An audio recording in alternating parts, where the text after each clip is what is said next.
On August 15, 2026, a live stream from self-media figure and former manager Linghe was supposed to settle a number that had been circulating online for weeks. That number was 95,000 yuan, the reported black market price for a single photograph with actor Zhang Linghe. Linghe told his audience he had personally tested the claim.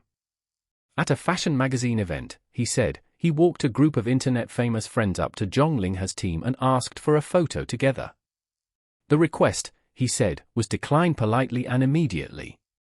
To him, that refusal was the proof he needed. If the team wouldn't sell a photo to him, a known insider, then nobody was selling access at all. But the moment he said 95,000 yuan out loud on a live broadcast to an audience that already knew the phrase, the story didn't end. It restarted. This is Rabbit News Hallyu, and we look for the detail most coverage walks past. Today, that detail isn't the refusal itself. It's what happened the instant a debunking attempt repeated the exact number it was trying to bury. Here's the sequence, stripped of noise. Linghe's stated goal was straightforward: use his own failed attempt to get a photo as evidence that no one profits from access to Zhang Linghe, and in doing so, protect fans from being scammed by opportunists selling fake photo packages. That's a reasonable instinct. Entertainment economies are full of secondary markets that trade on proximity to fame, and warning people away from them is, on paper, a public service. The problem is structural, not personal. A rumor built around a specific figure needs that figure to survive.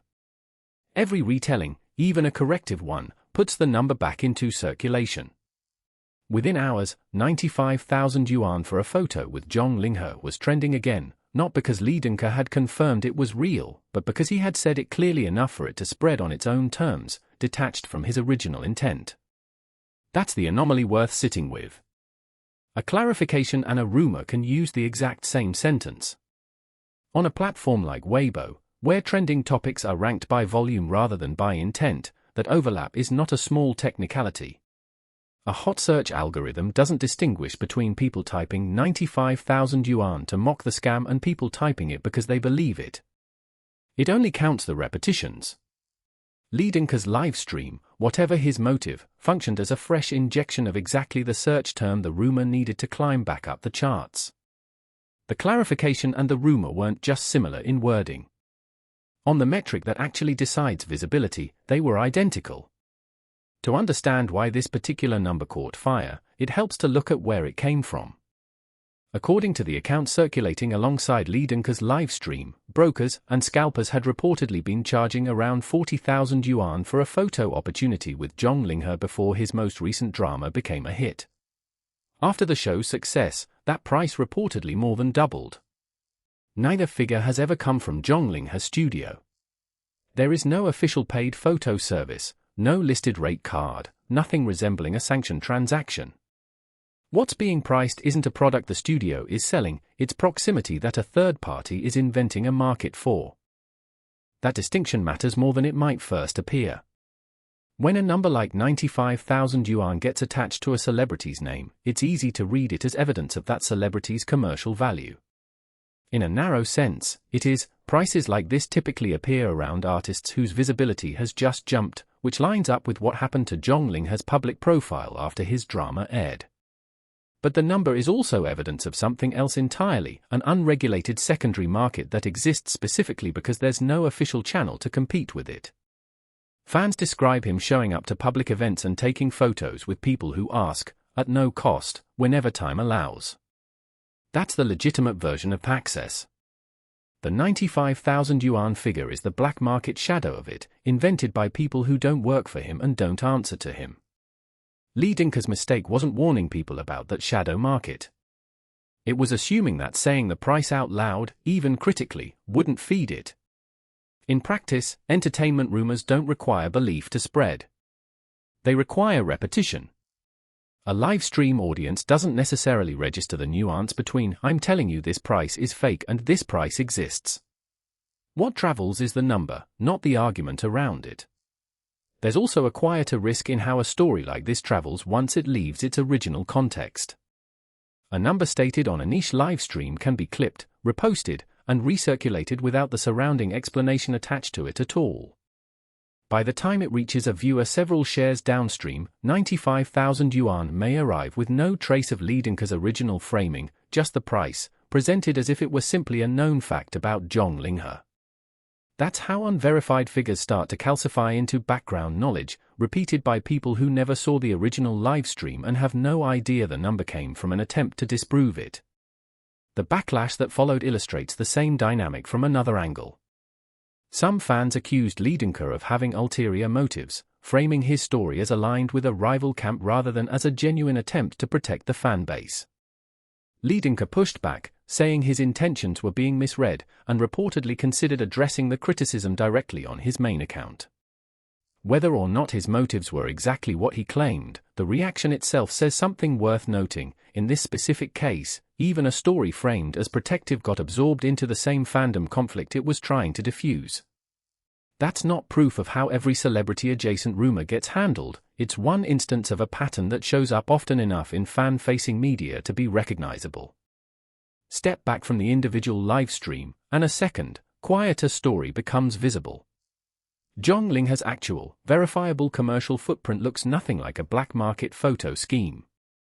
It looks like Bulgari jewelry on a Magnolia Awards red carpet, and Xander Jew suit built for that same appearance, 3 consecutive years as an invited guest at Gucci's runway shows, and endorsement work with brands like Lancome and Wrangler OG. State media outlets have covered his formal appearances in a favorable light, including a widely discussed moment at the Straits Forum in a grey Zhongshan suit. None of that is rumor. It's documented brand activity, the kind that gets negotiated through contracts and studios, not livestream side deals. Put those two tracks next to each other, and the shape of the story changes.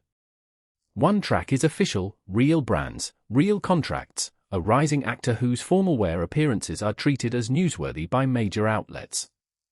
The other track is unofficial, a black market price with no studio behind it, invented by brokers exploiting exactly the same rising profile that made the Gucci and Bulgari deals possible in the first place. The 95,000 yuan figure isn't really about Zhang Linghe at all. It's a byproduct of his visibility, generated by people with no connection to him, and it grows precisely because there's no official version of the transaction to compete with. For international audiences watching C-ent from outside the Weibo ecosystem, this gap can be hard to see at first. A number like 95,000 yuan travels well across language and platform because it's simple and shocking on its own. The nuance, that it's a broker's invention rather than a studio price, that it emerged specifically because no legitimate alternative exists, tends to get lost in translation and in the compression of a headline. That's part of why stories like this are worth slowing down on. The number is real, in the sense that people really are reportedly paying it. What's not real is the idea that Zhang Linghe or his team have anything to do with setting it. That's what makes Li Dingke's live stream more interesting than a simple case of good intentions gone sideways. He wasn't wrong that the studio isn't selling photos. He was underestimating how little that fact matters once a specific number is already circulating in public. The rumor doesn't need to be true to keep working. It just needs to keep being said. None of this confirms an industry-wide pattern of scalping around every rising star, and it shouldn't be read that way.